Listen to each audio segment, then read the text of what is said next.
It's time for this week's PrairieCast.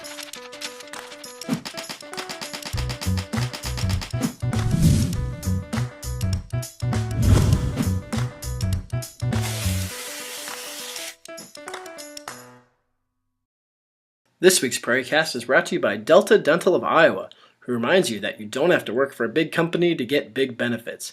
Delta Dental offers a dental plan to fit your needs, whether it is a single policy, one for your family, or one for the team at your startup. Visit deltadentalia.com to learn more about your many plan options. Hi there, and welcome to episode 73 of PrairieCast for February 7th, 2012. I'm Geoff with Silicon Prairie News, and our panel today includes Mike Ferrari, co-founder of Social Money Systems, Mike Colwell, executive director of the Business Innovation Zone here in Des Moines, co-host Andy Brudtkuhl of 48 Web. Mike and Mike, welcome back to the show. You've both been on before, but it's been a while. So yeah, it is. Yeah, it has been. I don't know, have we had you in this format since we've been in the office? I don't think so. Nope. Oh. All right, we were remarking before the show on my grandmother's table and how nice our equipment now is on the show. So big upgrade. It's a big upgrade. We're having a lot of fun with it. And thank you all for joining us live and recorded as well. Before we get started today, I do want to let everyone know that something came up, somebody didn't know that you can subscribe to Silicon Prairie News via email, so I've been trying to push that out. If you go to siliconprairienews.com/subscriptions, I know a lot of our viewers for the show are in Des Moines, even though we try to make the show about the whole region. Looking at our subscription numbers, Des Moines has roughly 1/3 of Omaha, and as the SPN guy based here, I would like those to even out. So if all of you could subscribe, I would definitely appreciate that. I do dig the new email stuff. The new email stuff is newly designed email, moved it to a different platform. Dusty Davidson, who does our tech, is the one that did that. So it's kind of a very cool look. If you haven't seen it, check it out. We like it a lot. Much better than the FeedBurner emails. Too. Yeah, it was FeedBurner before. And thanks to the sponsors as well who sponsor that email feed. Well, big news in the region broke this morning, so we probably should just start with that. I think based on who we tend to cover on the show, that makes a lot of sense to dive in. And the specific news that broke was actually a little bit of a confirmation of a rumor that we discussed on the show a few weeks ago, and that is that Union Square Ventures is leading a Series B investment round into Dwolla, the company that is right upstairs from us now. It was announced that it's $5 million. I think the rumor was 10 before that Beta Beat had ran, but it is $5 million led by Union Square Ventures, which is Fred Wilson's company. Others include Village Ventures, Artist and Instigators, which is Mark Echo's fund, Thrive Capital, and individually Paige Craig of BetterWorks. Very, very exciting news. I know it's been the buzz online this morning for sure in this office and around the region. Mike Ferrari, maybe I'll start with you. You've raised capital before for, I'm going to probably say SmartyPig because I'm just used to saying that. That's fine. We'll talk about the change to social money systems later in the show. But what's it like probably in the Dwolla office today with this kind of news coming out? Crazy, I'm sure. You know, obviously they're getting a lot of calls. The customer base is talking about it. Twitter's exploding. Facebook's exploding. Probably getting a lot of calls into, no doubt it's going to affect every aspect of the business. So new business development folks, their customer support area is going to be affected. But it's just, it's a little euphoric. It's bigger than life. It's exciting. You're just thinking about, where the company is going to go from here and the opportunities that lie ahead. And so I think, it's probably crazy, but at the same time, it's just so exciting, for everybody. So I've been through a couple capital raises. I went public once, went private once, did an acquisition, did a merger, and you're right on all those points. And then you get the people that decide that they've made it. All right, we've made it. We're done. Yeah. And it's like, guys, no, we have permission to start. No doubt. So I think the other thing you have to manage is expectations of the people that haven't been through the startup process yet and haven't been through the, my first raise was in 88, and then the acquisition that I went through was in 97. And then, so it's like, some stuff that goes on for a long time, and they're all exciting, but you kind of have to get a little bit of reality check on what it means. Yeah, and that's hard, especially for people that have been there for a while, right? They've been grinding it for a couple of years. And so now the tension goes up. And now it kind of goes up. So, to Mike's point, you think now it's kind of like, you can take a breath when in reality, it's kind of like, now we're going. Yeah. Now we're going to ratchet it up. Well, and it is. Now you need to step up. Yeah. Now that we've shown the world we can do it, we've got the money, so now we have to get serious. And it's like, what do you think we've been doing the last X years? Exactly. So and for the new people, they're just, kind of riding. Yeah. People have been grinding the hours there. Yeah, it's tough. Well, and Mike, you were an early advisor to Dwolla. Yeah. What's it like to kind of see them reach this milestone? I mean, as you said, they're not done. They've got a lot more to do, but like to kind of look back and see when you were talking with Dwolla in the early days, now to see the difference in that company. Yeah, it's an interesting perspective because when I met Ben, it was in a coffee shop, and he says, I've got this idea, and me and my partner are working on this code, and I'm thinking about a patent, and I need to find, well, I can't tell you all the things he said, but there were all these things like the rules on money transmitter licensing and just these minor little things like federal securities and exchange rules that you guys deal with as well. And so I think one of the hard things for people like me is you can't pick which ones are going to make it or not, and you sure can't call it. I have learned a long time ago to never try to guess who's going to make it and who's not, because I'm going to blow it just as bad as anybody else. But it's very satisfying because the community supported him. The community showed they'd support a tech company. It wasn't the first time by any stretch, but they supported him. It shows that some of these more, let's say, non-traditional paths of I'm not going to go raise $20 million and then start. I mean, they built a product and went to market and then raised some more money, and then that was their $1 million round, and then prove what else they could do. So I think it's very exciting to see somebody do it in a more rational staged way than some of the stuff we saw in the late 90s where it was like, I need $50 million. Okay, great. Right. And that just that's not reality. That's a blip. Yeah. You guys raised capital for SmartyPig from McCombs Partners, McCombs Invest. Yep. I don't know the exact name of the fund, but how does this differ from the process that you saw? Because you guys didn't raise money right away. You built the product as well, if I recall correctly. Well, we did raise money, but it was more internally. Okay. The first time we did it, it was really friends and family just to see if we could, hey, you know what, we need to raise X amount of money to pay us for the next 6 months. And by the time we reach 6 months, we're going to know if we have something or not. So we kind of did it in little increments. And then at 6 months, we said, okay, we've proven that we can bring on a banking partner. We've proven that we can, get the brand ready to go. We've proven that we can actually start development of the product.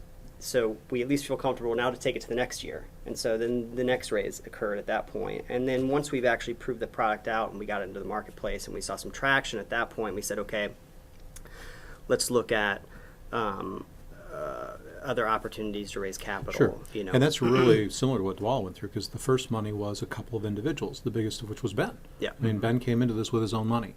And there's no rationale in the world for an investor to invest better than the entrepreneur themselves put their own skin in the game. But it's that angel, friends, and family money that gets you off the ground. Same kind of story. Can we do this? Can we make the code work? Can we get the integrations done? And then the next round of money that he went after when the members group and Viridian came in was, can we get a way to get money transmitter 50 states? And there were a lot of ideas about how to do that, and it ended up being pretty straightforward in the end. But it was the smart money thing. It was money that brought more than just, okay, there's the check. It was a check with the ability to do money transmitter 50 states in the United States, which enabled their business model. Yeah. This money, I think, is very similar. It's smart money. It's tied to some incredibly large names that gives Dwolla the ability to enter the boardroom or the senior management room of a lot of big social media and technology companies, which that's probably worth more than the money.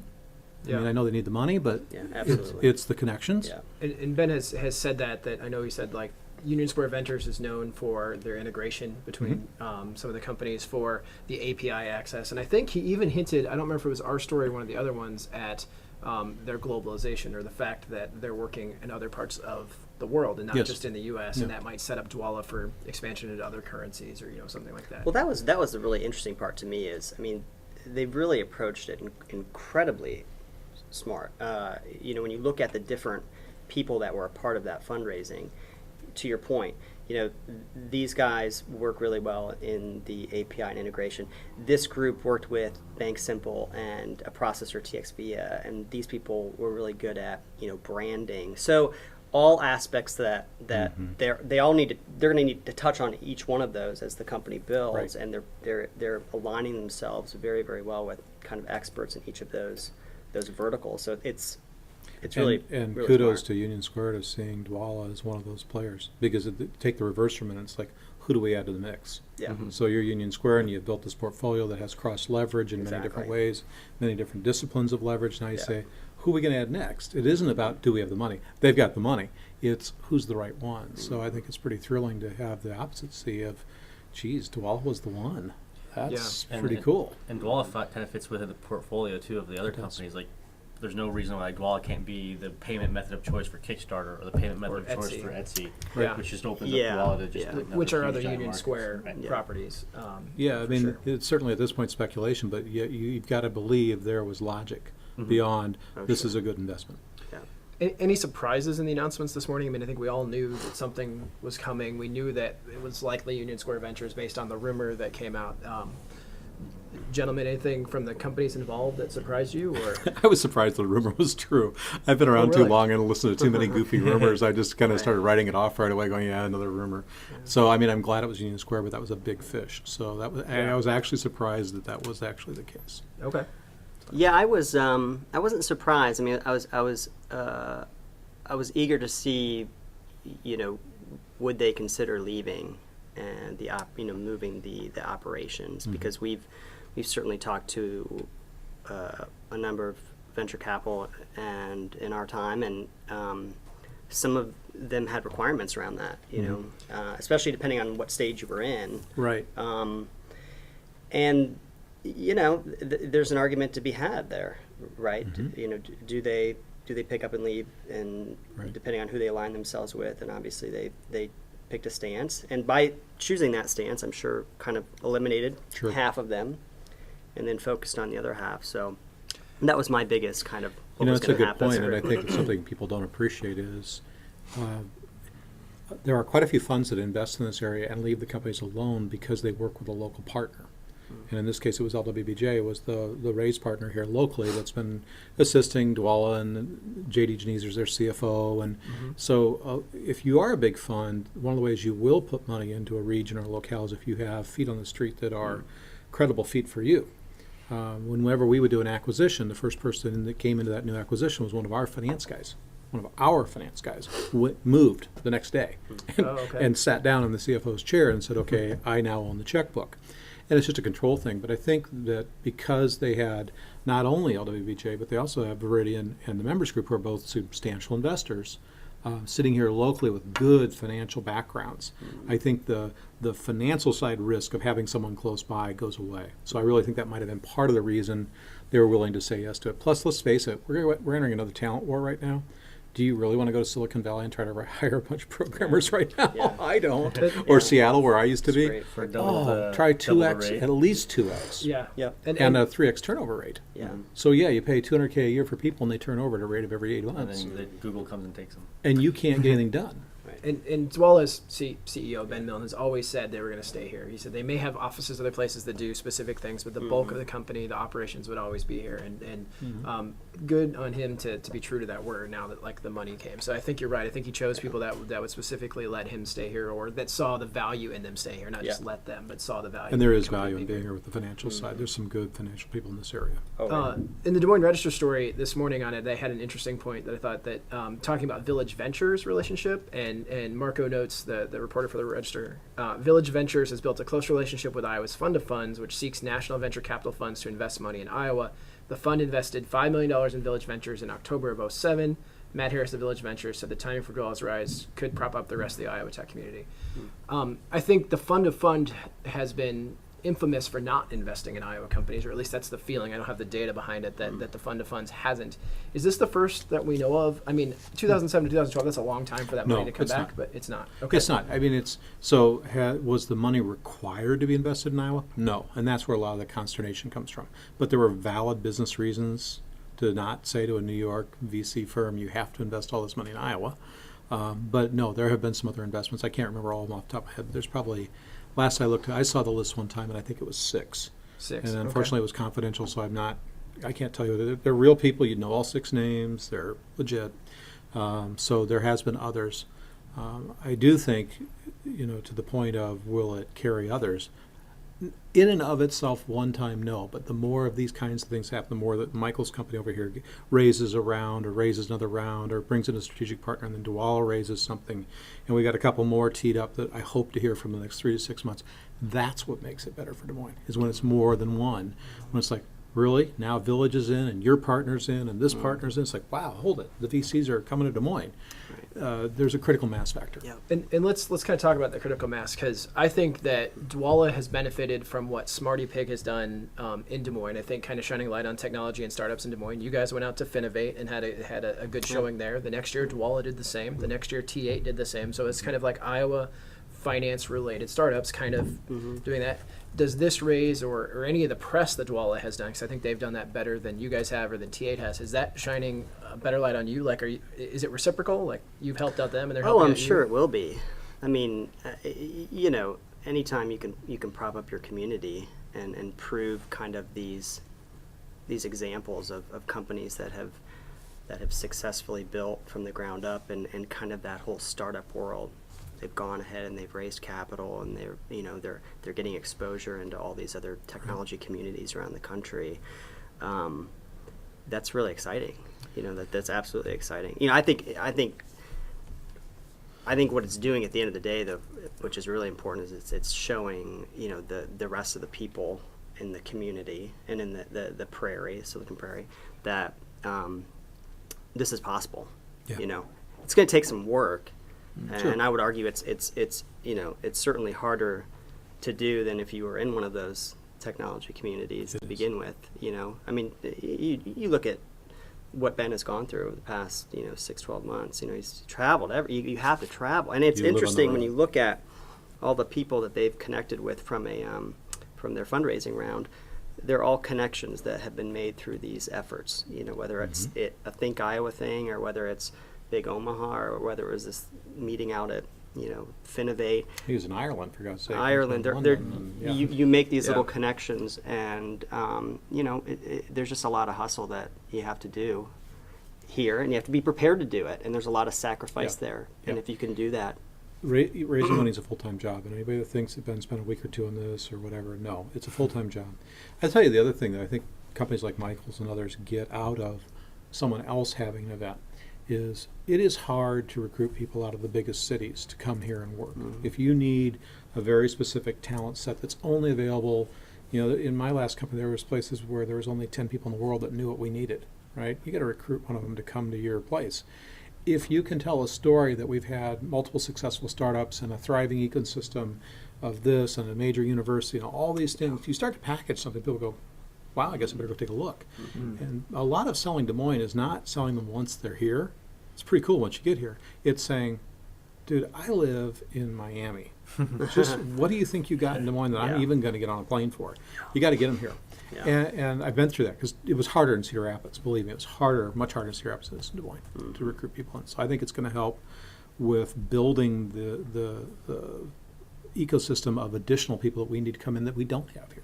And that number, Danny points this out in the chat room, between T8 and Dwolla, they're now looking at least 30 engineering hires in Des Moines in the next year based on public statements they've made. Ben talking about doubling the team, Wade with the grant that they got to come to Des Moines and that. So Danny points out, like, the talent war that may go on in Silicon Valley, there's probably a talent war that's going to be happening here too amongst these companies. I don't know what you guys have plans for hiring this year as well with your new products, but that's exciting too, and just kind of competing for the best talent as well as getting more people to kind of enter that segment of the workforce. I want to take one of these there. So there's been some talk about T8 got a grant from the state, and I help people with those kinds of grants. It's one thing the state's really good at. Our state takes crap for, well, they don't do much to help startups, but if you're willing to make a commitment about hiring a bunch of people, and it's a good job with benefits, they'll help. And they'll do it in a pretty serious way. There's a company up in Urbandale I help that does some biological type stuff, and they got it behind them with a $250,000 zero interest loan to finish their loan package on a piece of $1.1 million equipment. It was the last money in. You had everything else lined up. Yes, some people signed behind it, but that's still getting $250,000 at zero interest. It enabled a bunch of great jobs.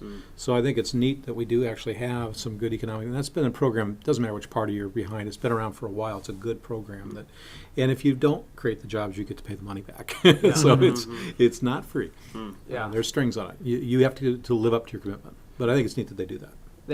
I would agree it's neat, and that is one package. They also have the demonstration fund and different packages. Yeah. And you're a good resource in Des Moines to go Right. to on a lot of the state resources of kind of get it, because you've helped Volunteer Local, one of my companies, get there, and, Yep. and several others to do that as well. Yep. To work with the state. So that's a good point. One last point, and then we'll move on today. As you were talking about the places that Ben met these people, that's kind of a personal victory for us. I mean, not to sound, it's always tough to talk about your stuff, but this was kind of the dream that Geoff Slobotsky had in 2008, and that our whole team has been working on, is of having events like Think Iowa and Big Omaha to not only, we bring people in, they get excited about seeing Omaha or Des Moines for the first time. Those types of things are great, but seeing tangible like value created, like Ben met Mark Echo at Big Omaha, and he was there as a participant. Like he had to seek out Mark, but that shows you how available people are at these conferences, and that led to this.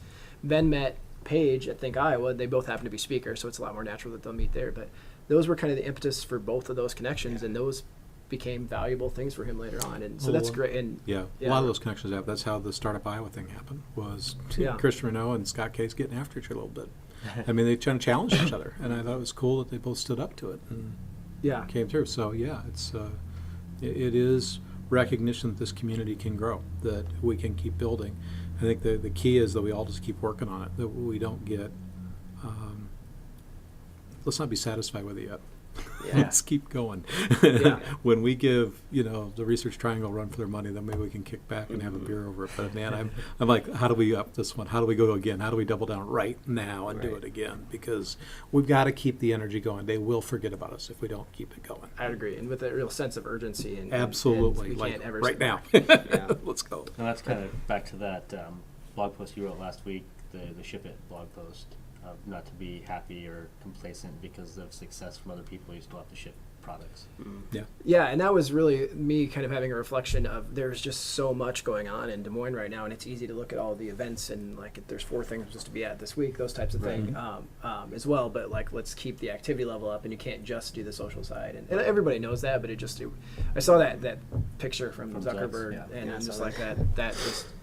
It sounded like an interesting thing to do. So yeah, I think you're all absolutely on the same page there. So let's move on. But first, I want to give a thank you to today's sponsor, Delta Dental of Iowa. We really appreciate your support for the show. When it comes to taking care of your smile, rely on a company you can trust. Fact is, more Iowans trust their smiles to Delta Dental. Whether you're looking for a dental policy for you, your family, or your startup, visit deltadentalia.com to learn more about your many plan options. Still no smile cam for PrairieCast. We need to get on that. I can make one. You can make that for next week? All right. Let's move on. Go ahead. I was going to say, we got to have a designer in the audience that would step up to the plate on that. Yeah. You've all watched basketball games, and you've seen the smile cam that they bring on there. That's what we want to do for PrairieCast. So. Well, maybe you'll have people submit them in advance and pick the best of the week and then run it. That would be good. Do it in advance. Have them do their own with their webcams. There you go. There you go. Smile cam. Smile cam from the audience. You're going to get some really interesting submissions you can't use on the air. These will be screened. Yes. Don't worry. Let's move on to our new favorite segment of the show, one of 2, the Fast 4. And for those of you that don't know, here's how it works. We're going to cover 4 topics, and we're going to cover them fairly fast. I will introduce the topic, end with a question, give each of you a chance to answer. I will consider what you say, and then I will determine who is right, I guess. I kind of like this judge piece that I've got. So the first question, the Kansas City-based Kauffman Foundation ran a Super Bowl ad related to entrepreneurship.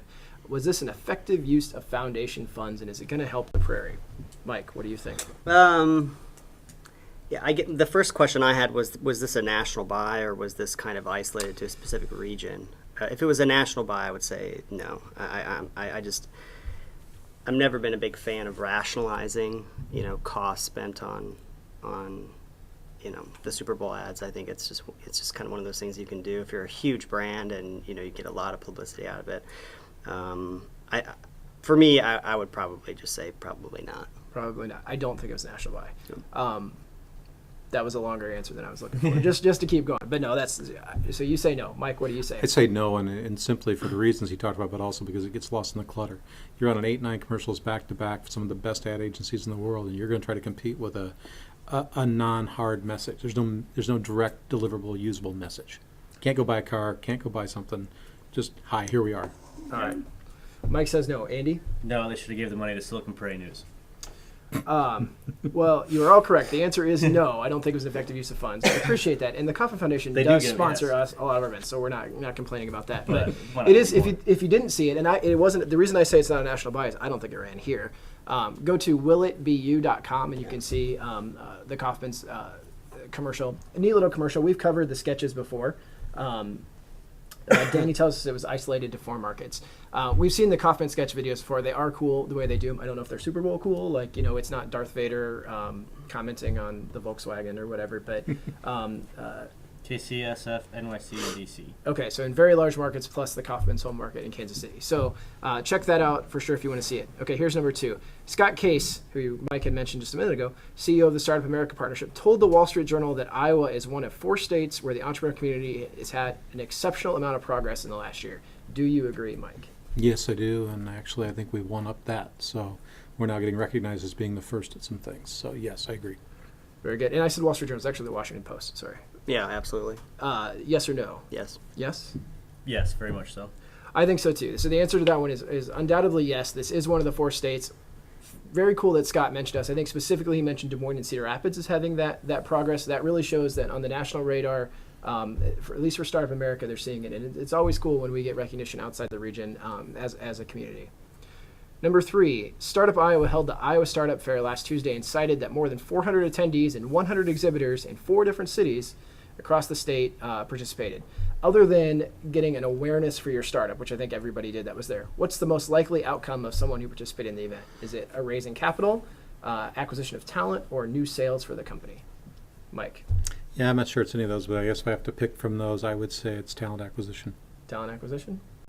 Yeah, I would agree. I would say it would be talent, although I wouldn't.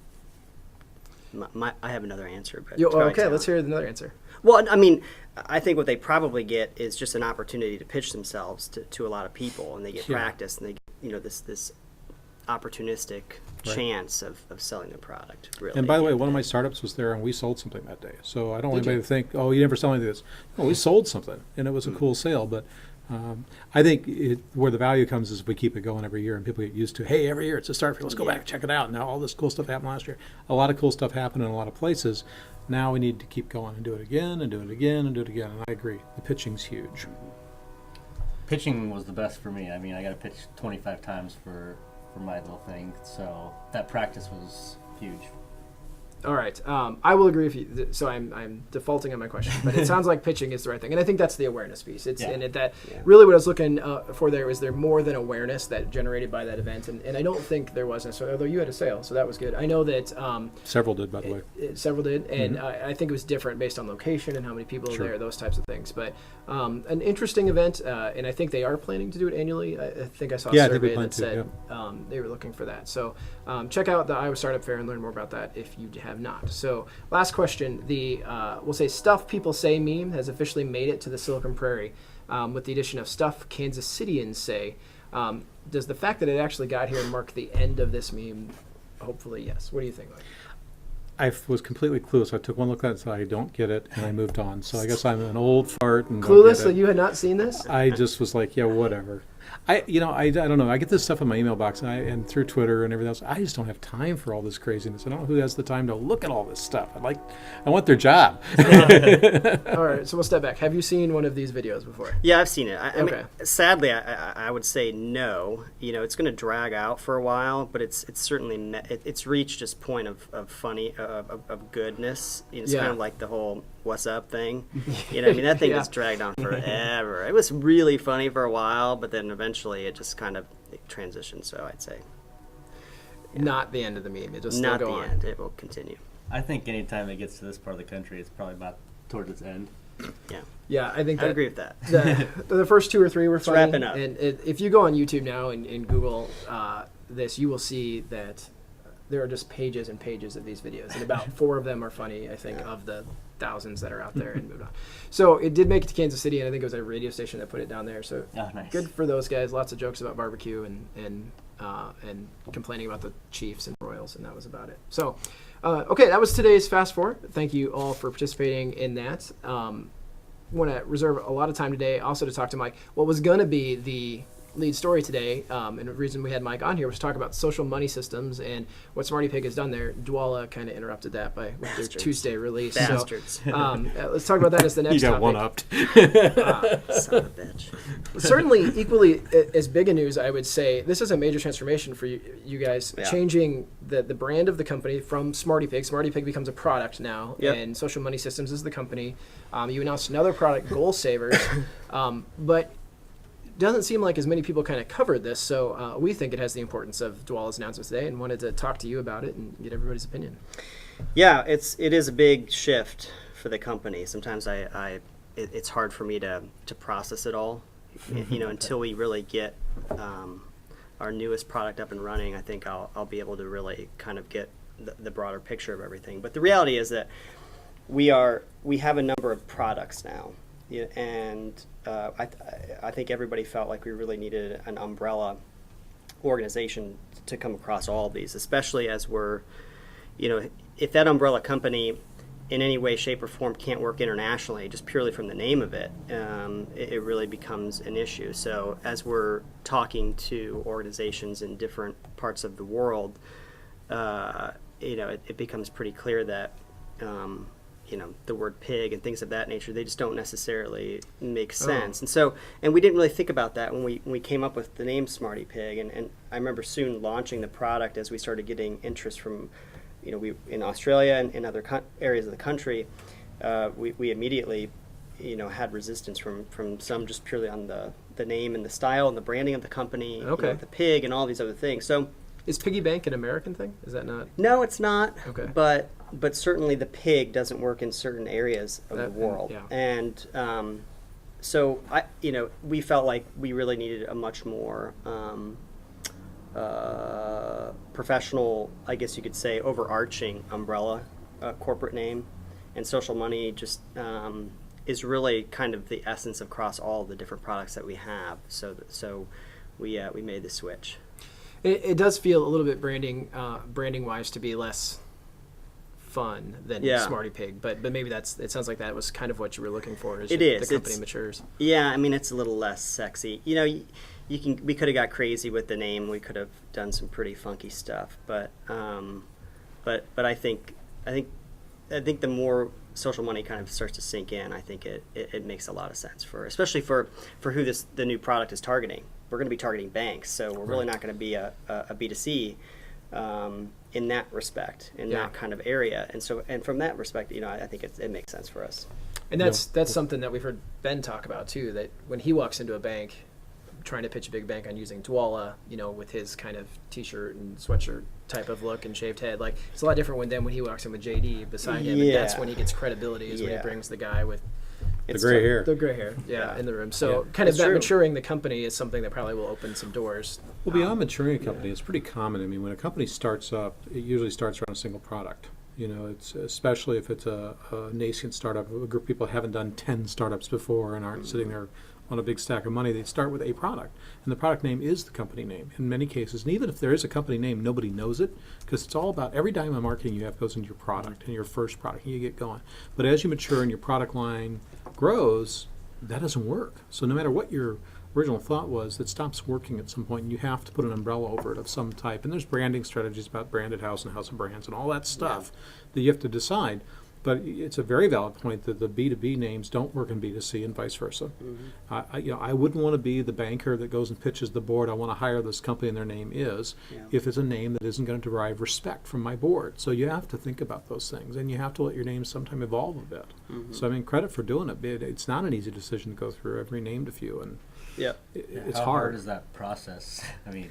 Well, it was frighteningly simple. I mean, it was kind of scary. My whole background was in marketing and advertising for years, and we would spend months and months and bill a client outrageous amounts of money to rebrand, and we did this very, very quickly. I mean, it was within a day. I mean, it was kind of like... But you were going additive. You weren't dropping SmartyPig. Had you dropped SmartyPig completely and then gone somewhere else? No doubt. Months, time. Yeah. Very difficult. Because you really put an umbrella on top. Yep. Yeah. It's so much easier, right? When you just kind of put a wrapper layering around it. Yeah. And now Goal Savers, Goal Saver, yeah. Goal Saver is, in essence, SmartyPig, but different banks can white label it and roll it out as their own product. Yeah, and we have our website, socialmoneysystems.com, kind of outlines the product. It does a pretty good job of describing the product. But when you think about it, I remember going into Finovate 3 years ago, and presenting SmartyPig. And I remember I was in the green room waiting to go present, and a guy kind of looked at me and he's like, any bank can use this, right? And I said, well, no, the way we're actually going to market is we have a territorial licensing agreement with one bank per country. And he just looked at me like, what are you doing? And I never forgot that. But at the time, that was the best move for us. Certainly, we weren't in a position to roll out 500 banks on an application. Right. I mean, it just wasn't an enterprise product at the time. It was a consumer product that we wanted to launch. So, but anyway, you're taking the essence of SmartyPig. All the things that really are from an intellectual property and a patent perspective are us, right? It's goal saving. It's social in nature as far as how people can share their goals and how people can contribute to their goals outside from outside, and then ultimately the redemption model piece of it. So as you're reach the end of your goal, you can redeem to all these different retailers. So you're basically taking that core functionality and feature set and you're putting it into an enterprise product application, and you're now more of like a SaaS model where you are the piece of software for the bank. The bank can integrate this application into their existing infrastructure. So it's not a standalone product anymore for the bank. It now sits inside the bank website, and they can skin it, and they can brand it, and call it whatever they want. Is it hosted by the bank, or you guys? It's SaaS based, so you guys host it. We're going to host it, Okay. And we've spent probably the last 6 to 9 months, both in kind of architectural concepting and development with Microsoft. We're putting this into Azure, into the cloud. So and because of that, you have to kind of take a step back and develop a little bit differently if you're going to be specifically developing this product, not only for an enterprise product but also in the cloud to handle scale. Mm-hmm. So we're working closely with Microsoft, so that's been pretty exciting for a lot of the developer group to do that, and that will help us kind of manage as we hopefully grow the product, even outside in different countries. We can kind of flip the switch to different locations to support that. And right now, still Australia and the United States as far as countries it's available. For SmartyPig. For SmartyPig. Yep. Okay. Yeah. How close is Goal Saver to launch? Do you have banks ready to implement now? We do. We have we have 12 groups that we're talking to right now. I would say probably half of them are in a contract negotiation stage. Okay. And we would be rolling out the first one in probably April, May. If I were to list these groups, these are all names that you've heard of. These are substantial either financial institutions or retailer or merchant type of sub-organizations. And I'm guessing you don't want to list them? I don't. Okay. Oh, come on. I don't. If I throw out names, will you just blink? Yeah, right. But you'll know, certainly. Okay. You'll definitely know. All domestic, or are you reaching into other markets as well? Reaching into other markets. We've been to India twice already in the past probably 3 months, so we're taking that area very seriously, and we're very very much dialed into negotiations for a financial institution there. So that's incredibly exciting. Frankly, I mean it's one of those things where for our organization that could be incredibly impactful.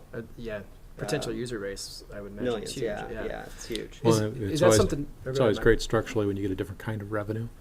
One of the things is you grow a company, you don't want to be on a single stream of revenue, Right. and not that SmartyPig was just perfectly a single stream, but Yeah. when you can diversify your revenue base a little bit, it makes you so much more stable and valuable and able to weather storms. Mm-hmm. So, I mean, congratulations for doing it, because that does really help stabilize the company long term. Yeah, thank you. It's I think in maybe your article I mentioned it. It could be there's some tremendous opportunities, which is a little scary at times when you think about it, because you're kind of rolling out an enterprise application, and that's why we really want to kind of take this with stride here in the early implementation with select banks, and then we've literally just told people about it. So at this point in time, once the announcement came through, we're certainly getting a lot more calls about the product and understand. Sure. Because all along, really, when we launched SmartyPig, we had hundreds of banks always contacting us. Hey, how can we get involved with you? How can we do this? And you were always turning them away and saying, well, we have this, we had this one relationship, and we didn't really have a product that they could use. Right. Are those like feet on the ground in Des Moines that are going to India to talk to those banks, or do you have like international relationships that you're brokering through? So we both. So we did open up a small office in India. One of our top developers, she's been with us since day one. She has moved back to India and started a little office there for us. So we have 4 employees there. Is that her home country? It is, yeah. Well, that's huge. So she's 10 That's minutes part from of doing home. business. Yeah. Do it She's local. it's amazing, and Yeah. I wouldn't have ever agreed to anything like that unless we had someone literally there that could kind of manage and oversee, and that's been great. And that was really kind of a testing ground for us, just to see how that would work. And and that's news to me. I wasn't aware of that. Yeah. Congratulations. Yeah, thanks. So that will be a support system for us, for the company, but also as if we were to actually go into India and do some and take Goal Saver there, they would be playing a huge part of the development process too. Sure.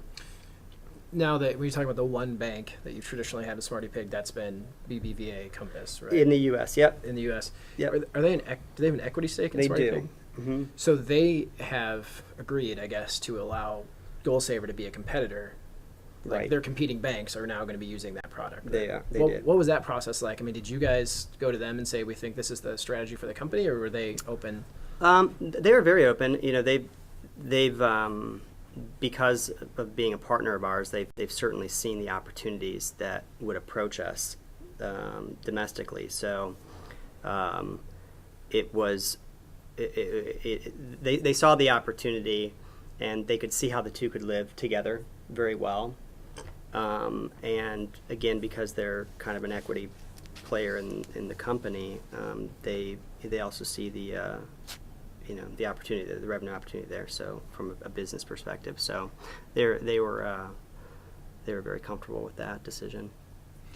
That's and that's very looking forward for them to kind of allow it's got that. to help, Mike, didn't it, that they had a couple of years to think about this. I mean, they've been an equity partner for a little while, Yeah. and I think anytime you're dealing with those kinds of conflict potentials, if you just drop it cold on somebody, it's pretty hard to get a yes. But Yeah.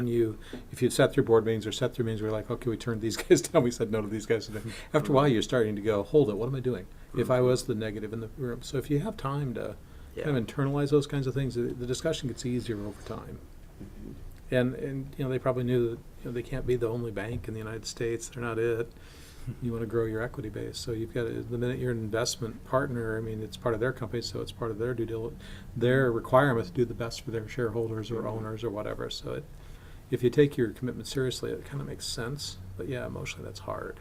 Yeah, and their parent bank is Spanish based, right? BBVA. Yeah, they were Compass Bank, and Okay. they were bought by BBVA in Spain. Okay. So that's kind of how that all works. Is that on the short-term list of kind of expanding into that market with? I mean, because you already have that financial provider lined up. Yeah, there's a lot of opportunity there, and, Okay. and those discussions are being had. Spain, Mexico, there's a number of opportunities there that would be a natural Yeah, to roll out into. So we're definitely having those. Mexico would make a ton of sense. Yeah. Ton Yeah. of sense. And just BBVA has a bowl game, don't they? Did you get tickets to that? They do. I did not get tickets. That's, Yeah. you should definitely. I don't know why that flashed into Yeah. my mind just as we were talking to them. But I did not. no, it's really interesting. I want to talk as well about Scott McCormick, Yep. who is the new CEO or president of Yep. the company, or what's his title, president? President. Mm-hmm. And that's a change from Bob Weinshank. Mm-hmm. Bob, I know, was closely affiliated with Red McCombs, who's your major investor, like had been at his companies before. And Yeah, he had sold his past company to McCombs, yep. Okay. Yep. And then what sort of change is that then? Was that something driven internally by the company, or was Bob ready to move on, or what's? No, I think as the company evolves, we, collectively realize that there are different needs for the company, really. And as the company has evolved from a consumer brand, obviously still focusing in the consumer brand business, but now we're really shifting towards a product that needs to be sold into financial institutions, into banks. We've had a great relationship with Scott for a couple of years. He was at First National Bank of Omaha for years and years. Our prepaid card has a relationship with FNB, so we actually worked with him in setting up our prepaid card. He has a really interesting background as it relates to really running every facet or involved in every facet of FNBO, from marketing to retail, deposits, all these different areas that he was able to work at. And this is over a 15-year period. So, as we transitioned, as we brought on this new product, we've always kept a close dialogue with Scott. We always thought it would be great to have him a part of the company in some capacity. So when as we've transitioned and made some changes, that was we welcomed him to join the team. Well, that seems like a kind of a coup to get someone like that. I know that SmartyPig started, and the big pitch was interest rate on what you're saying, or at least that's how it seemed. And now it seems like as interest rates have gone down worldwide, like that the prepaid card is a bigger part of your model. It seems like you put more focus on that now, and then bringing on a guy with such expertise in prepaid card would seem to make a lot of sense. Yeah, you're right. I mean, certainly he'll play a part on the prepaid side of SmartyPig as well. But that product is pretty much developed, and it's solidified itself. Okay. So I don't anticipate him spending a great deal of time refining that product, building upon it. We're really happy with how we've approached that product for SmartyPig and the functionality and the feature set that it has. I think and I was just talking to him, before coming down here. He has such a mindset that we need to tap into. It's that mindset of a marketer that's a bank marketer, and understanding why this Gold Saver product is so amazing for them to implement. And we think about what banks did years ago, right? They sold you on a free checking product, and they learned everything about you through that, what you were spending. They knew about your loan, and they knew about the fact that you go to Dwolla's every 2 weeks, and they learned about your loan on your car, and they would use that to package and sell products to you. Well, when you think about how everything has evolved, people have now taken their relationships to other banks and institutions, right? So you probably don't have 7 products at your one bank anymore. Your loan might be over here, and you might be bill pay over here, and so now banks are they're in a bind. I mean, they're struggling, certainly. And what the Goal Saver product does is gives them data that they've never ever had before, pre-spend data. You're telling me exactly. Intense data. It's amazing, right? Average goals for a customer, SmartyPig customers, 4. And they're telling us literally, I'm saving for my new baby. I know when that baby's coming. I told you exactly. Because there's a September, it's 2013, the time frame. I know that I'm saving up for a vacation. I'm also saving up for a down payment on a new car. And I'm also saving up for a down payment on a home. And I'm putting on an addition to my house. So now the bank's going to look at this data and be like, oh my God, right? I've got all these different products lined up, and I'm ready to throw them at you. Traditionally, I just would have basically sent you a ton of mailers and just hoped that one of them would have resonated. But now I know that you're going to be getting a new car, and I have the opportunity now to open up that dialogue and say, hey, we've got this product here. Oh yeah, with the cost of marketing, I mean, you can't carpet bomb everybody with 100 flyers anymore. It's just right, and they won't open them and they won't look at them. Mm-hmm. So you're targeting, and just the intent that you're going from a trailing indicator to a leading indicator. It's like, oh, sweet, I can plan my attack 2 months out and pre-buy and pre-know exactly what I'm going to be doing. It's incredibly unique data the banks really have never had, and once we have that dialogue with the bank, it becomes very clear, and it's kind of like the light bulb moment. Like, oh my well, I've God. got to believe by having a guy that comes out of the banking industry, being one of your spokesmen, if you will, and one of the people, he's talking their language. Absolutely. He walks in, he already knows why they matter. He does it in their language. Knows what they want. You guys, if you aren't in the banking industry, don't know the language. And we're coming collectively as a group to these banks with 3 years of experience and kind of proven track record and success. So not only did they get the pre-spend data, but they're also very excited about all the different social features that we have. Just even the simple automated Facebook and Twitter posts that get generated. The fact that they can now take advantage of those and have their bank Ferrari's allowance account. Yeah. And now it's hashtagged with whatever the bank's name is on it. You're gonna leak one there. So I know. It's like, what could I use that's bank. generic enough? ABCDE bank. Yes, there you go. Bank. So there's all that, and like I said, sorry, I'm talking a lot, but the redemption model is also a very unique opportunity for these financial institutions to monetize something that they've never really been able to quite, especially because of the interchange and the Durbin Act and things that have come about that have limited interchange that banks can maximize on debit cards and credit cards. They have a very unique opportunity to monetize redemption, and so we're literally packaging up that entire module for them in the product and saying, hey, we've already have these relationships with Amazon.com and all these others, and they can actually take advantage of that too. So it sounds really interesting, and we'd be excited in April when you start kind of rolling out who those banks are to learn more about them. Notice any change in your investors with this change, or board members or anything? It looked like the people listed on the website as like key players kind of changed a little bit. I don't think so. I mean, obviously Scott's taking a role, but Sean McMurray has always been part of the company.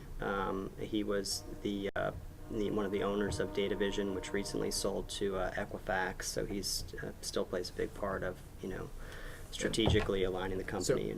And even though that relationship changed with DataVision, they're still, because they were an equity partner of yours, or was Sean individually? Sean was, Okay. It's a company, that he created. Okay. So they're definitely still part of the company. So I know we really haven't had any other board changes other than that.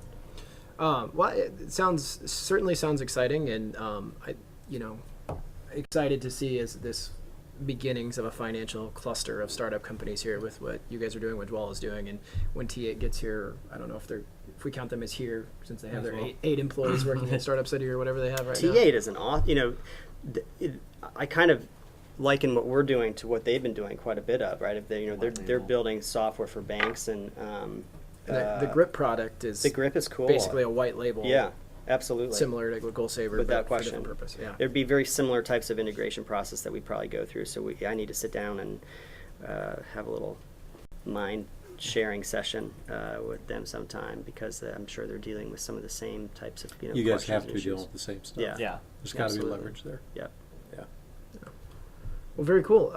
Let's go ahead and wrap up. The final segment of the show is Andy's stat of the week. Yes. And Andy, what is the stat this week? 3,618,115 And what does that number mean? eggs found in Hatchling's new beta release. What was that, last week? Right around the SPN meetup? Last Thursday. Yeah.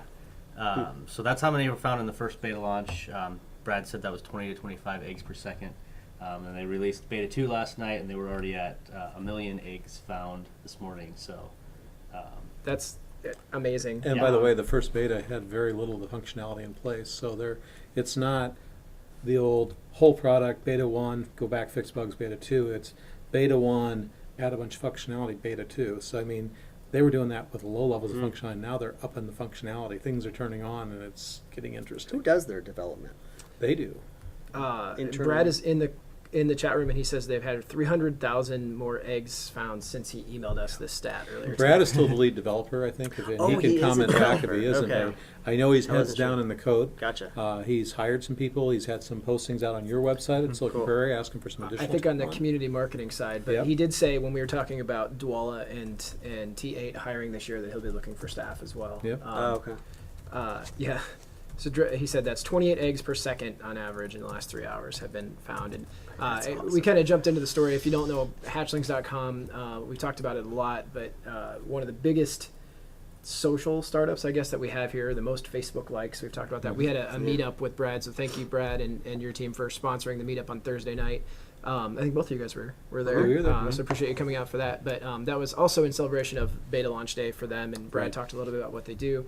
He has just been tearing it up since then. And this is just, the beta is only his premium user. This is not Right. the It's majority of private. his users. It's Right. closed beta. Yeah. Yeah, so he said those numbers will definitely increase Yeah. exponentially once it goes live via public. So Brad, get it's ready to exciting. rock. So that was, what was the number again? 3 million. 3.6 million essentially. 3.6 million in beta 1. It's in just less, what was that, 4 days? 4 days. Yeah, amazing. So we'll see what happens when he opens it to everyone else. So Hey, you got time for a shameless plug today? I do. Go ahead. So we were here a while back. I was here talking about startup models. Mhm. I just want to let everybody know there's a new version of startup Oh, yeah. models out.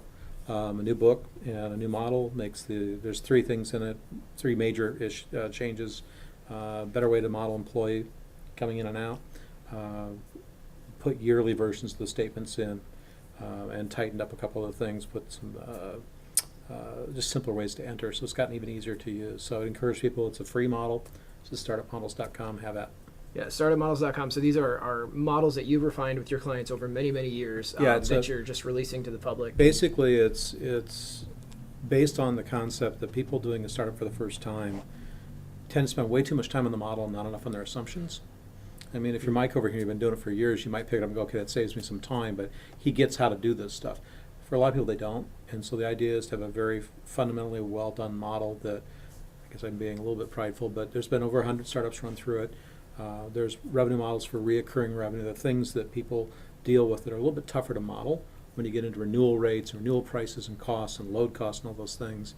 So it's just very easy to put in what your assumptions are and build one or more models to say, okay, when do I get to cash flow? How much am I really going to need? I mean, it's a lot of, do I cash flow break even in year 1, year 3, what happens? So it gets people to move past, I got to go build something in Excel and say, how am I going to make this business work? And that was really my goal, was to get them to stop worrying about Excel formulas and start worrying about how are you going to sell and how are you going to do that and what conversion rate will you get and what does that yield and will your price drive the kind of revenue you need to get to cash flow? These things that Yeah. I'm like a realtor, and it's cash flow all the time, because that's what kills companies. So And those are available at startupmodels.com. startupmodels.com and have that. Where else can people find out about you and what you're working on? So the biz, www.bizci.org.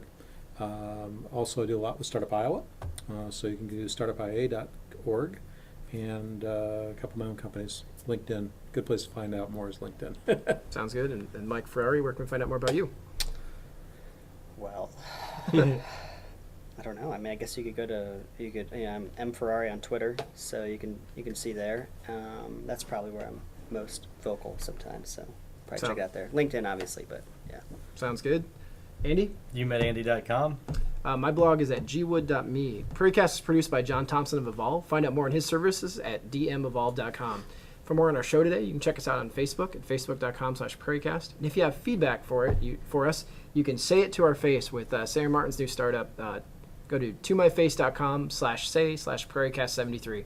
That's just for this episode, and check that out. For all the news and culture related to startups on the Silicon Prairie, always go to siliconprairienews.com, and we will see you right back here next week. Thanks, everyone.